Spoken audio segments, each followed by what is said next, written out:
Kal Patel. I work for LRN. I help drive our kind of global business and grow globally outside of the US. I'm a guy who was born in Africa. I was born in Kenya, and I lived in Zambia till I was 14, and then I moved to the UK when I was 14, and then I've moved to the US 11 years ago. I moved back to the UK. My parents are from India. So for me, a lot of what I am is like it's really hard for me to really figure out like which country I belong to. I mean, this is like I'm a citizen of the world in that sense, and I want my kids to grow up to understand that the moment that they're born, they're part of a global engine, and I think that's me. I want to enhance a global engine.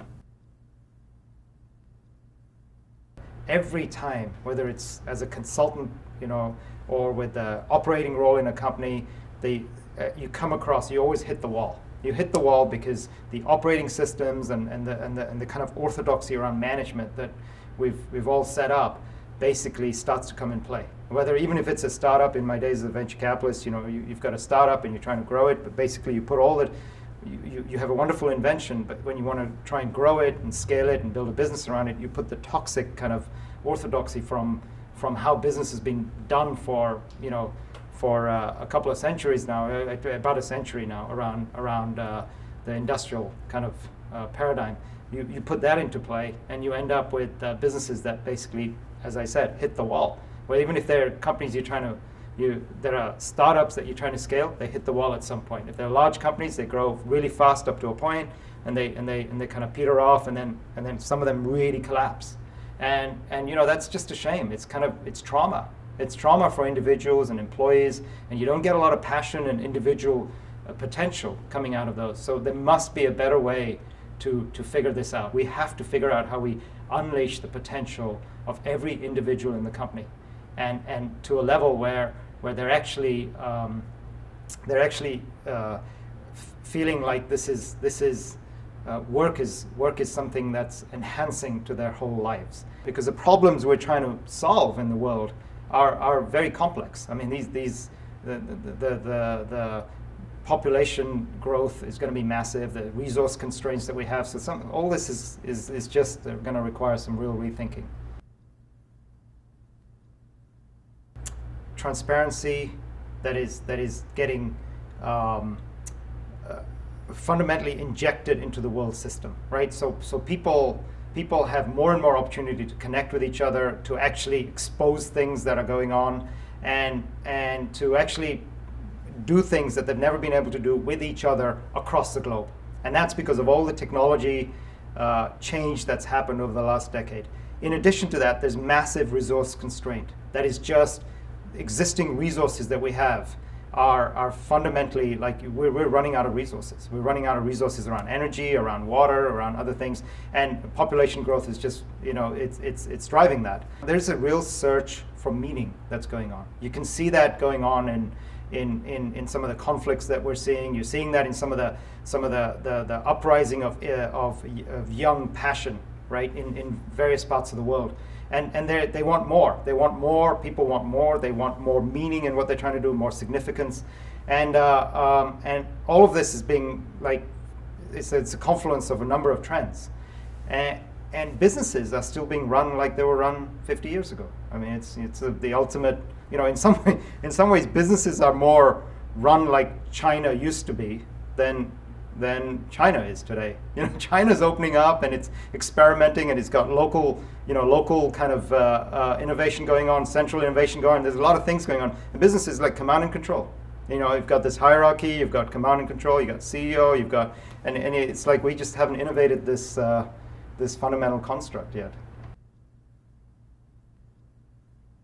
Remove the fundamental assumption that leaders are at the top of the pyramid. I mean, it's just the fundamental assumption that you lead when you get to the top of the organization. You have to lead from where you are. And when people can lead and make choices and actually make decisions, and I mean, that's the fundamental assumption. You basically have power that's distributed in the company, right, on the basis of the most senior people in the company have the power, and then they empower other people. That's just That's the whole construct of accumulation of power and currencies. Anybody in a company can change the destiny of the company, and with a point of view, and that is scary. It's scary for leaders, because it's scary. Individuals have almost a responsibility and a right? They have both of those when they come into an organization. They have a right and a responsibility.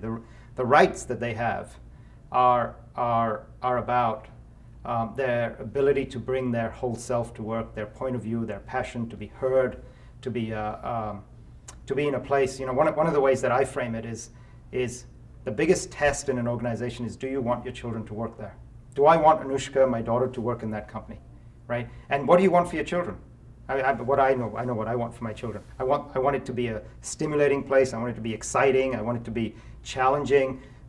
There's no way I want her voice suppressed. I mean, I can't do it. But if there's an organization that does it, that's like toxic. We should want to build organizations that we want for our children, which I know sounds really simple, but we don't do that. People don't do that. They go to work and they work in an organization. They complain about it. They work in it. It's not, but they send their children somewhere else or try and search. But then, we should want to do that every day. There doesn't seem to be a box that we put people into, right? So this is the box of innovation. This is what you've got to innovate around. And I think that in itself, what I'm learning is allowing people to move broader in the ideas, to diverge as quite widely.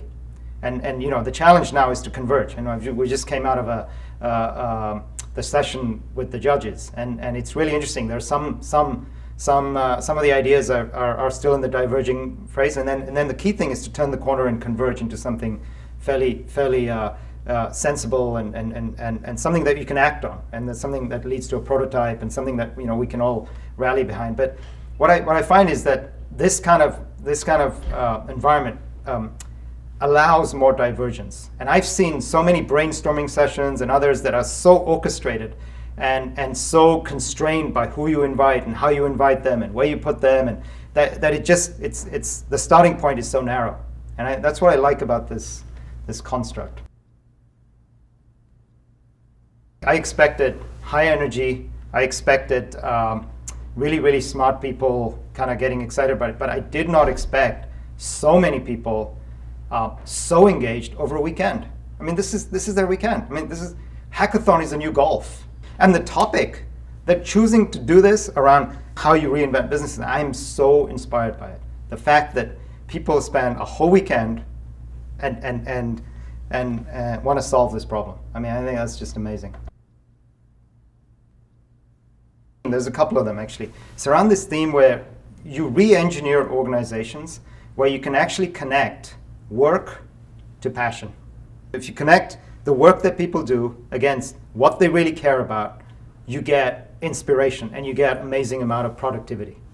But all the organizing systems, they're resume-based or what people have done in the past, etc., and the very rigid kind of system by which you have people's job descriptions, and then you got to move jobs. You kind of have to move departments, and you got to work that. So there are a number of explorations here about how you create, a more fluid environment where you can actually, the unit of work, which is a project or an entity, unit of work, and a passion and a capability. And it connects at a point in time, and you get their work done, and then they work on other things. So there's a number of those in that theme, and I think that they're very powerful, because that's going to re-engineer business. Ones where people are trying to connect the passions with the work, and there's a couple of them. I think they're going to be lead contenders.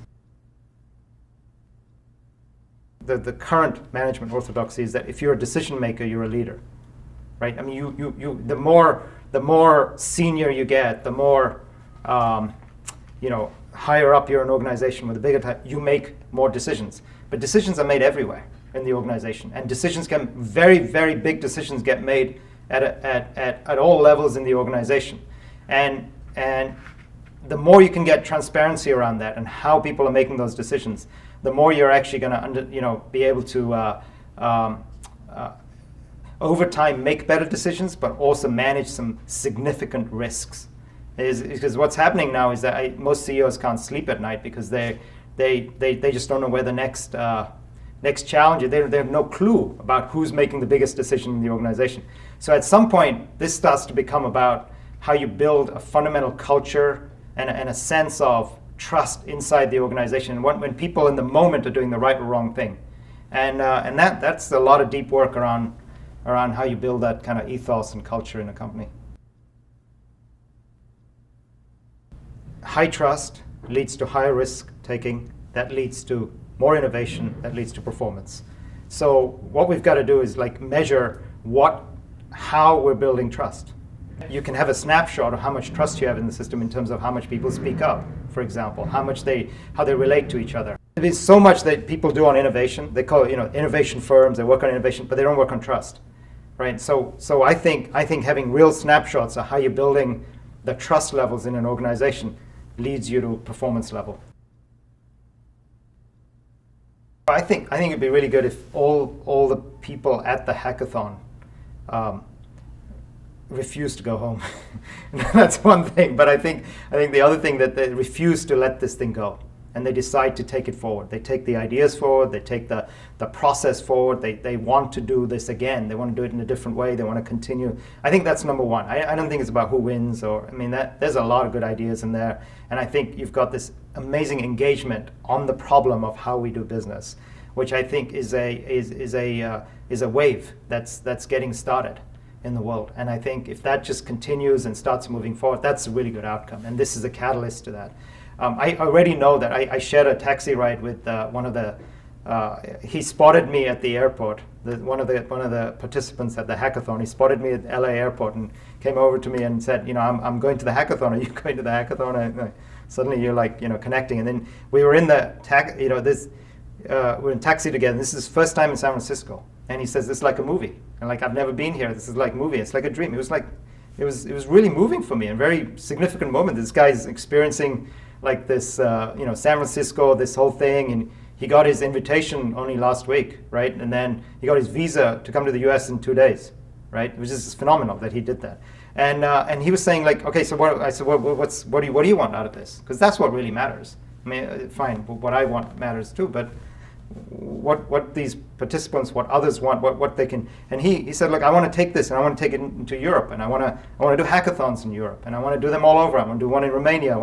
It's very interesting. There's quite a wave.